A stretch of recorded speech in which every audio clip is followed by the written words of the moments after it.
Hello everyone. Today we will be reviewing the new system trade-in process in MTP. We will be merging out of Remedy into MTP at the beginning of December 2018. This is the instructional video that you can follow along with. We're going to begin by navigating to login.trimble.com, the same as you would to access the store with your SSO.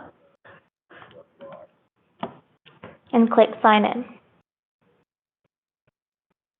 Upon reaching the account details page, select the My Apps icon in the top right-hand corner, then select My Trimble Protected.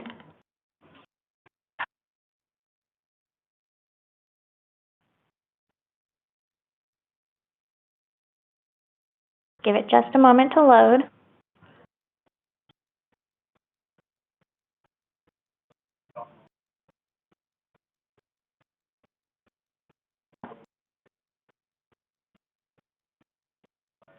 Any minute. Okay. To begin, select the trade-in ticket inbox through the drop-down on the right-hand side of the screen to view all tickets awaiting processing. Click your inbox to view the screen. This will take you to your dealer trade-in queue. Here you can search by ticket number, or new part number, or new serial number that you've already entered within your trade-in ticket. To begin a new trade-in ticket, click the New button in the top right-hand corner to start.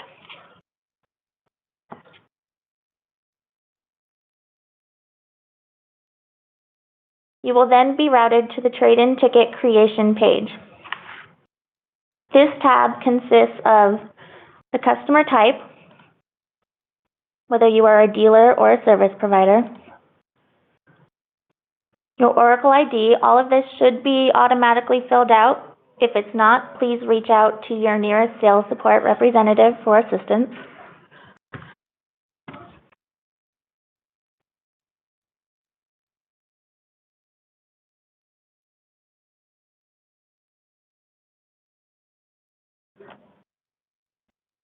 Select your contact information.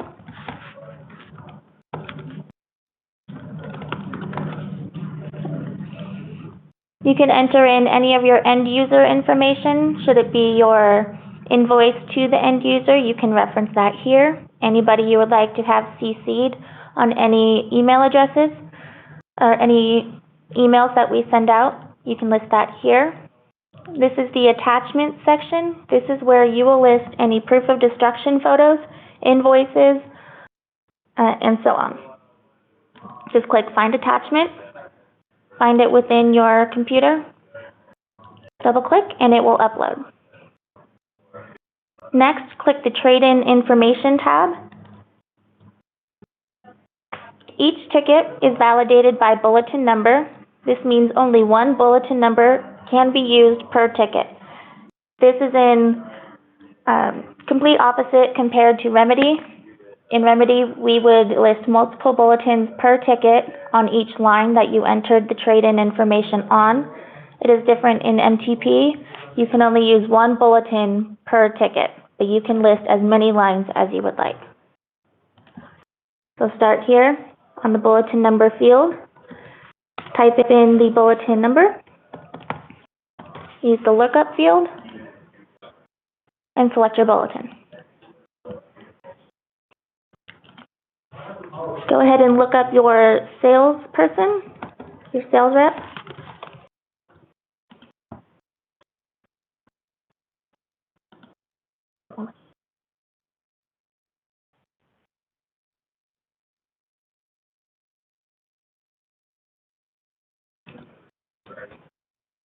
You can enter in any shipping information, but it is not required.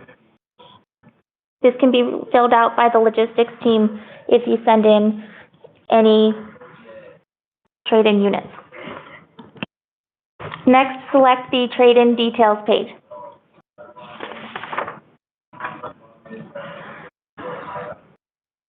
Okay, this tab is where you're going to enter in all of the product information.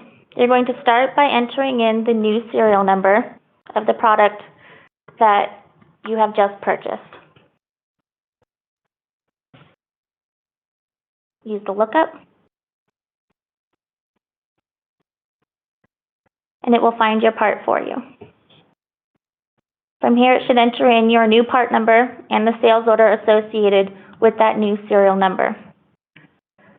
Click the plus sign on the left-hand corner to expand the ticket, and you can enter in your trade-in information.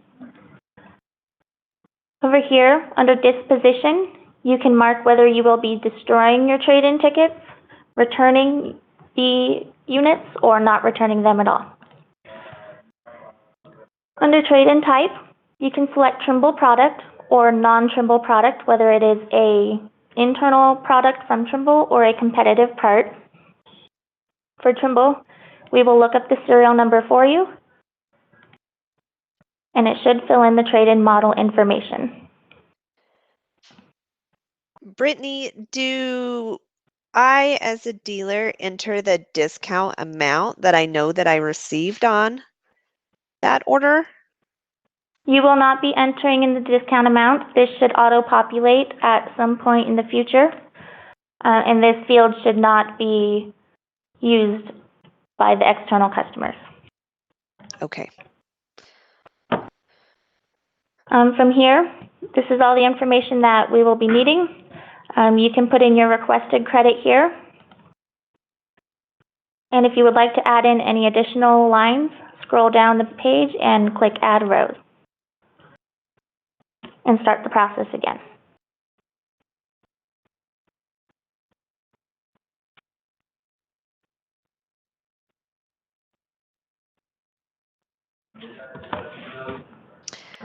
What happens if it doesn't find my serial number? If it can't find your serial number, please reach out to your nearest sales support representative and they will troubleshoot the issue.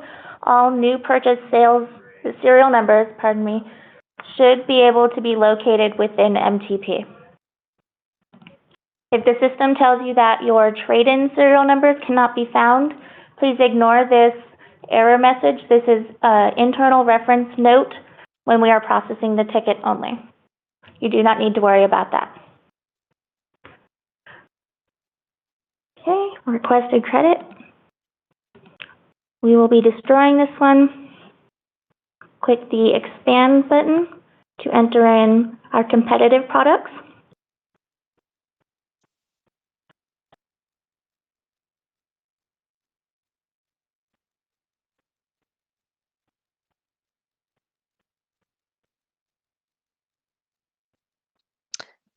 What if the serial number of the competitive product isn't available? Like, what if it's scratched off the unit? You can mark within the serial number box and mark, say, unavailable, and send an email to your sales support representative and your RSM letting them know that you could not find the serial number within the old unit. We understand that some units are destroyed so much that you can no longer find that information, and that is okay as long as there is approval from your sales manager. Okay. Okay. And then in this instance, I'm doing this on Bulletin 78. And Bulletin 78 is for a system in which you need to have 3 parts entered in order to receive a credit. So Bulletin 78, this isn't a part number. On that bulletin, I'm going to delete that one. And I'm going to show you how we validate these. We're going to click Save. Do I need to save my ticket throughout the process? Yes, you should save the ticket after you enter in each part information so you can address any validation errors that are pulling up. For instance here, this is saying that the credit is greater than what is listed on the trade-in bulletin value, and I will show you why.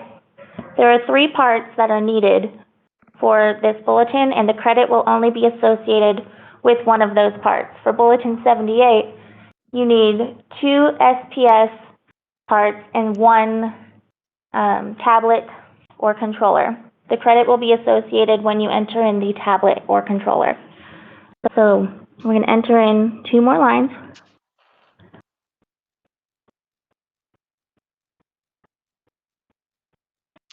How do I know which line to put that credit on? Or when I go to enter my items, can I just put the requested credit on the first line? You can. If the system isn't letting you enter in any information, you would know that you just need to delete any information here. If the validation error is pulling on this line, just delete it and it'll let you submit it. This shouldn't be an issue, but should it come up, Can just delete the amount and continue on. Exactly. Okay.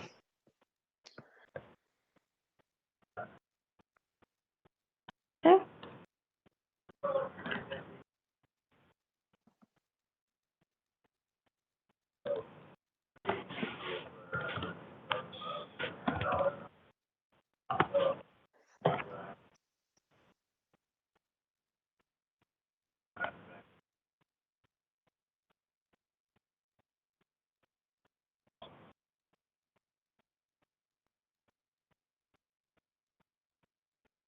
Wait just a minute while it loads.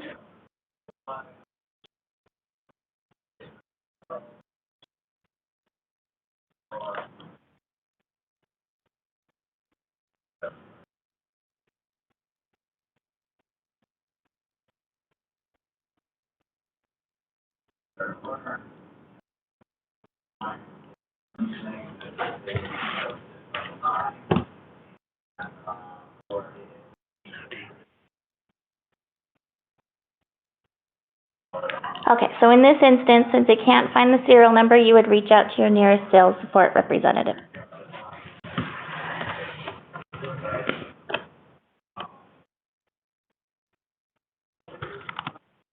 Okay, and the last line of the bundle would be the controller.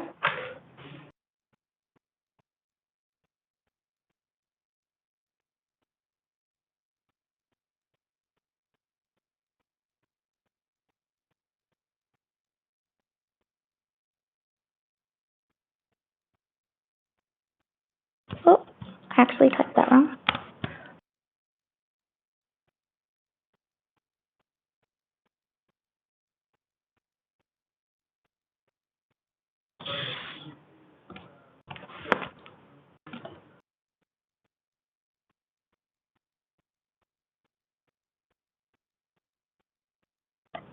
Okay.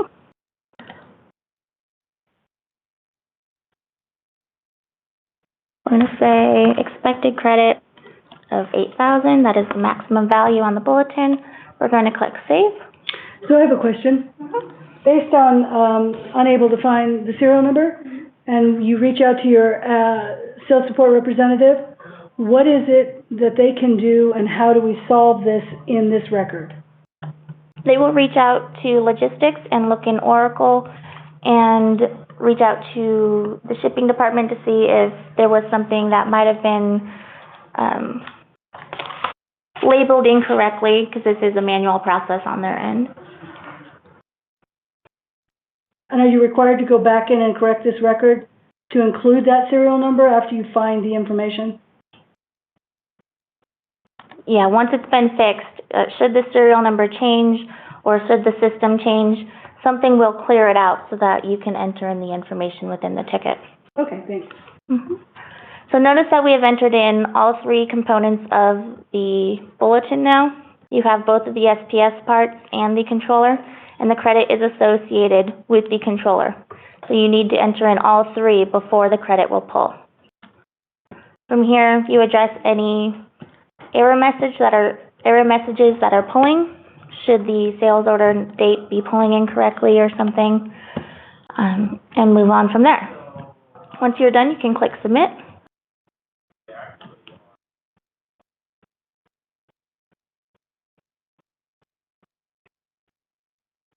And then you should now change the status to pending, and the trade-in ticket should now have a number. From here, the sales support representative has been notified that you have a ticket pending, and they will process your ticket accordingly. They will reach out should they have any additional questions.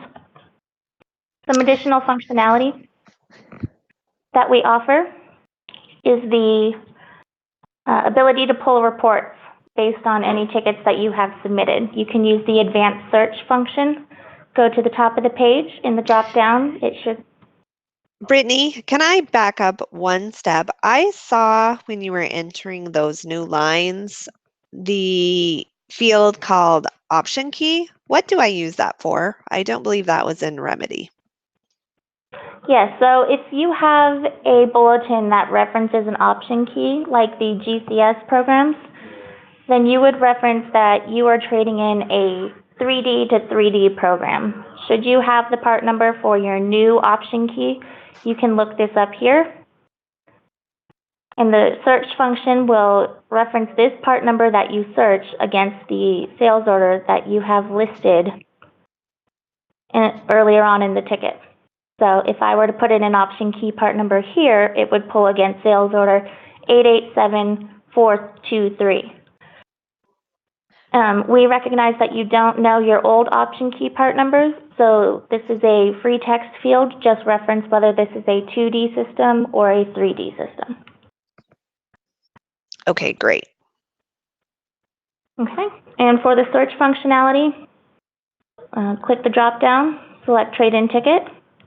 You can search for trade-in numbers in particular, or to pull a report, use the advanced search function with this little microscope over here in the corner.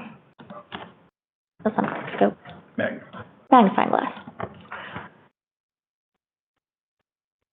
Okay. You can create any columns you would like on your report and set any specific conditions you would like to pull. Click search. This will pull all of the tickets that you have submitted in the past with all of the conditions that you have set in the criteria above. Click on the top right-hand corner. You can select which format you would like to download this as, and it will pull a report for you based on the search data that has pulled. Okay, I see where the status has some different options. And before, when I would try to enter a ticket, the system might time out and then I couldn't re-enter it. So I have the ability now to enter tickets without submitting, and I can reference them back later. Yes, should you not be ready to submit your ticket, should you need to step away from your computer at some point, you should be able to save your ticket and the status will be set to draft. In that case, you can find that ticket once again in your trade-in inbox. So going on to the home page, selecting trade-in ticket, inbox, and you will then find the ticket that you have just submitted under the draft status. From there, Okay. you can go back in and complete it. So, well, I don't see any in this list that are submitted, but if I wanted to see all the trade-in tickets I'd submitted for the year 2018 as an example, I could filter on submitted during that time period. Not within your inbox. For that, I would recommend going to your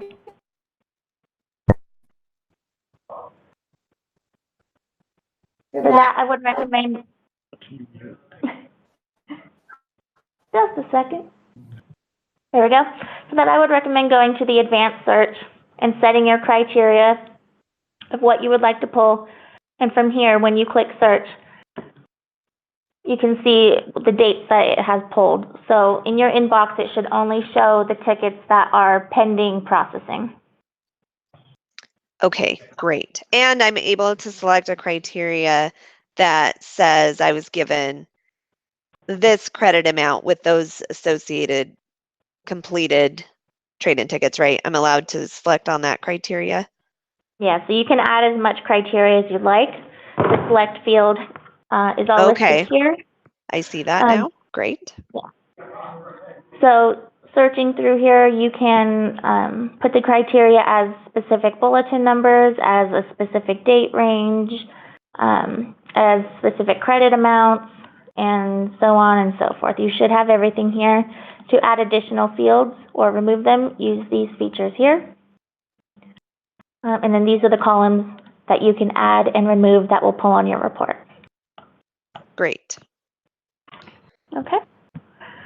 Should you have any further questions for CEC, please reach out to your nearest sales support representative at hcc_salessupport@trimble.com, and they would be happy to assist. Thank you, everyone.